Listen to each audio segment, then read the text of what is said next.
Assalamualaikum warahmatullahi wabarakatuh. Pada kesempatan kali ini, kami akan mempresentasikan hasil diskusi kami pada mata kuliah pembelajaran sosial emosional.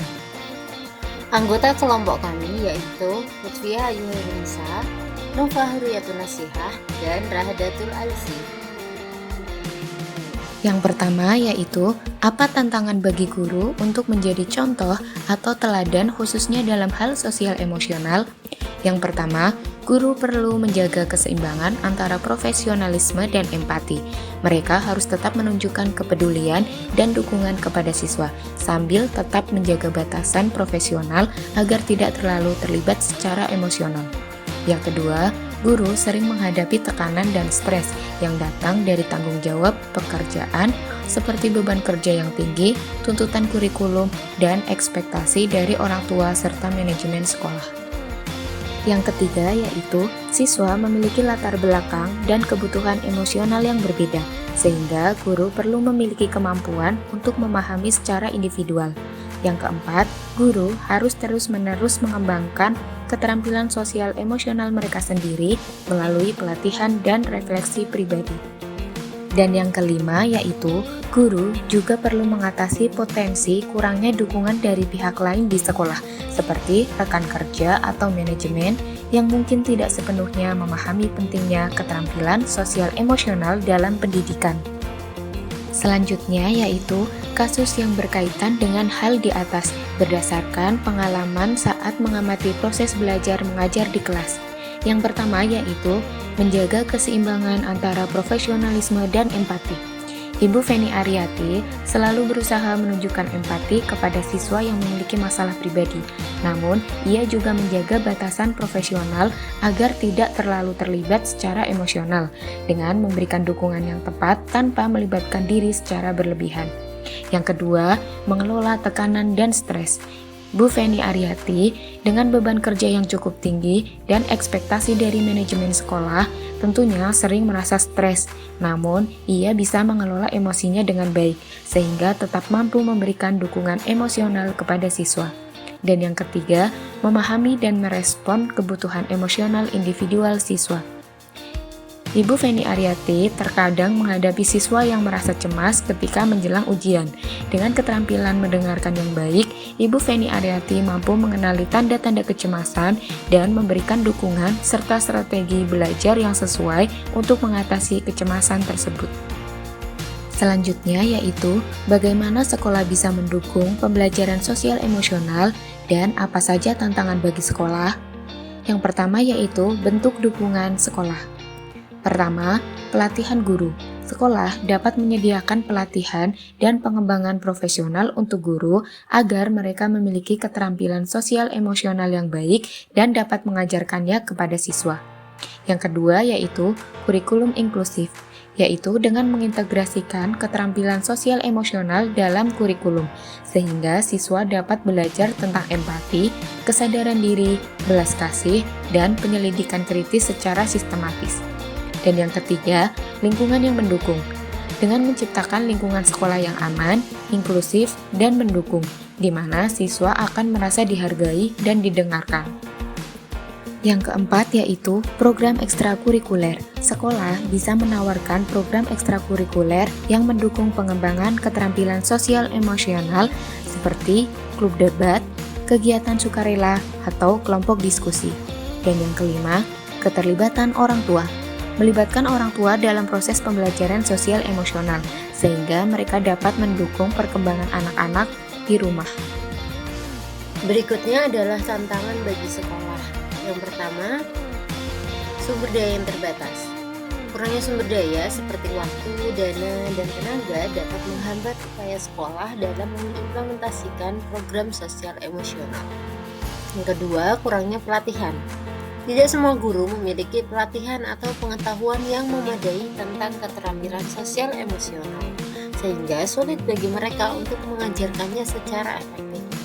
Yang ketiga, budaya sekolah yang tidak mendukung atau kurangnya kesadaran tentang pentingnya keterampilan sosial emosional dapat menjadi hambatan dalam implementasinya.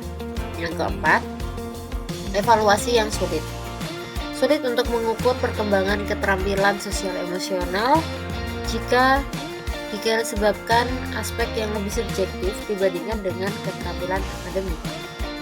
Berikutnya, apakah karakteristik peserta didik bisa mempengaruhi penerapan pembelajaran sosial emosional? Jelaskan bagaimana menghadapi kendala tersebut. Ya, karakteristik siswa bisa sangat mempengaruhi penerapan pembelajaran sosial emosional. Karakteristik seperti latar belakang, kemudian budaya, pengalaman hidup, kemampuan kognitif, dan kondisi emosional masing-masing siswa dapat mempengaruhi bagaimana mereka merespon dan berpartisipasi dalam pembelajaran sosial emosional. Selanjutnya, apakah karakteristik peserta didik bisa mempengaruhi penerapan pembelajaran sosial emosional? Jelaskan dan bagaimana menghadapi kendala tersebut. Faktor yang pertama adalah latar belakang budaya. Karakteristiknya, siswa dari latar belakang budaya yang berbeda memungkinkan terjadi perbedaan nilai, norma, dan perilaku. Sehingga cara menghadapinya, guru perlu memahami dan menghargai perbedaan budaya serta menciptakan lingkungan kelas yang inklusif. Guru bisa menggunakan contoh yang relevan dengan berbagai budaya dalam materi pembelajaran agar dapat membantu peserta didik merasa lebih terhubung. Faktor yang kedua adalah pengalaman hidup. Siswa dengan pengalaman hidup yang berbeda, seperti trauma atau kondisi keluarga yang tidak stabil, mungkin memerlukan dukungan emosional tambahan. Cara menghadapinya, guru harus peka terhadap tanda-tanda stres atau kecemasan pada siswa dan menyediakan dukungan secara emosional. Yang ketiga adalah faktor kemampuan kognitif. Siswa dengan berbagai tingkat kemampuan kognitif mungkin memerlukan pendekatan yang berbeda dalam pembelajaran sosial emosional, sehingga cara menghadapinya, guru dapat menerapkan pendekatan diferensiasi di mana strategi dan metode pengajaran disesuaikan dengan kebutuhan individu siswa. Yang keempat adalah faktor gaya belajar. Siswa memiliki gaya belajar yang berbeda seperti visual, auditori, atau kinestetik. Cara menghadapinya, guru dapat menggunakan berbagai metode pengajaran yang mencakup berbagai gaya belajar agar dapat membantu siswa merasa lebih terlibat dan memahami materi dengan lebih baik. Yang kelima adalah faktor kondisi emosional. Siswa dengan kondisi emosional yang berbeda, seperti kecemasan atau depresi, mungkin memerlukan pendekatan yang lebih hati-hati, sehingga guru harus memiliki keterampilan mendengarkan yang baik dan kemampuan untuk mengenali tanda-tanda masalah emosional. Selanjutnya masuk pada pembahasan mengidentifikasi pembelajaran sosial emosional melalui pengamatan film. Pada topik kali ini, kami akan membahas terkait film Negeri Lima Menara. Film Negeri Lima Menara ini menceritakan tentang perjalanan seorang pemuda bernama Alif yang berasal dari Sumatera. Awalnya, Alif memiliki impian untuk dapat melanjutkan sekolah negeri. Namun, orang tuanya lebih mengharapkan dia untuk masuk ke pesantren. Nah, keinginannya ini akhirnya menurunkan egonya sendiri dan menuruti permintaan orang tuanya untuk masuk pesantren Madani di Ponorogo, Jawa Timur. Selama di pesantren, Alif banyak belajar tentang ilmu agama, persahabatan, dan nilai-nilai kehidupan. Pertemuannya dengan kelima teman barunya dan sosok guru yang inspiratif memberikannya motivasi untuk meraih cita-cita. Lalu, hal-hal apa saja yang bisa dipelajari dari film Negeri Lima Menara yang berhubungan dengan guru sebagai agen perubahan? Yang pertama, terkait motivasi dan inspirasi bagi siswa. Dalam film ini, sosok guru di Pondok Madani, terutama Kiai Rais, memberikan motivasi kepada santri dengan kata-kata manjada wajada, yang artinya siapa yang bersungguh-sungguh maka akan berhasil. Nah, sebagai seorang guru, kita perlu menanamkan semangat pantang menyerah kepada siswa agar mereka percaya bahwa kerja keras akan membawa hasil. Yang kedua, membangun karakter kedisiplinan. Guru di Pondok Madani tidak hanya mengajarkan ilmu akademik, tetapi juga membentuk karakter siswa dengan disiplin, tanggung jawab, dan mandiri. Dalam dunia pendidikan, guru harus menjadi teladan yang mengajarkan nilai-nilai penting tersebut. Yang ketiga, membangun karakter kedisiplinan. Guru di Pondok Madani tidak hanya mengajarkan ilmu akademik, tetapi juga membentuk karakter siswa dengan disiplin, tanggung jawab, dan kemandirian. Dalam dunia pendidikan, maka guru harus menjadi teladan yang mengajarkan nilai-nilai penting seperti kejujuran, ketekunan, dan kepedulian terhadap sesama. Yang keempat, mendorong siswa untuk bermimpi besar. Para tokoh dalam film ini memiliki impian besar dan juga mendapatkan dukungan dari guru mereka untuk tidak takut bermimpi dan berusaha mewujudkannya. Guru harus menjadi fasilitator yang membantu siswa menemukan potensi mereka serta mendukung mereka dalam mencapai cita-cita. Hubungan film Negeri 5 Menara dengan pembelajaran sosial emosional. Yang pertama adalah kesadaran diri. Kesadaran diri yang ditunjukkan dalam film ini terlihat melalui tuturan ekspresif Alif ketika berinteraksi dengan temannya dan kemampuannya mengelola emosinya ketika konflik dengan orang tuanya yang lebih ingin Alif untuk masuk pesantren.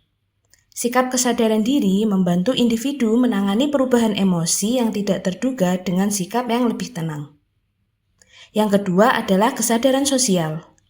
Kesadaran sosial ditunjukkan dari sikap Alif dan kawan-kawan ketika mendukung Baso agar percaya diri saat tampil membawakan pidato berbahasa Inggris saat acara besar pesantren.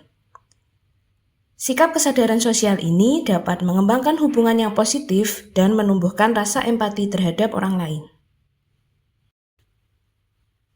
Yang ketiga adalah manajemen diri. Pencerminan manajemen diri terlihat dalam kerja keras perjuangan Baso dan kawan-kawan untuk menampilkan drama pada pentas seni akbar. Sikap manajemen diri ini membantu individu dalam mengambil inisiatif agar tujuan yang diinginkan dapat tercapai. Dan yang keempat adalah bertanggung jawab. Nilai pendidikan tanggung jawab tergambar dalam aturan baik tertulis maupun tidak tertulis yang wajib ditaati setiap santri yang ada di Pondok Pesantren Madani. Rasa tanggung jawab ini membantu pembentukan sikap disiplin. Sehingga sikap tanggung jawab ini perlu dibiasakan agar individu biasa untuk menerima konsekuensi dari tindakan yang dilakukan.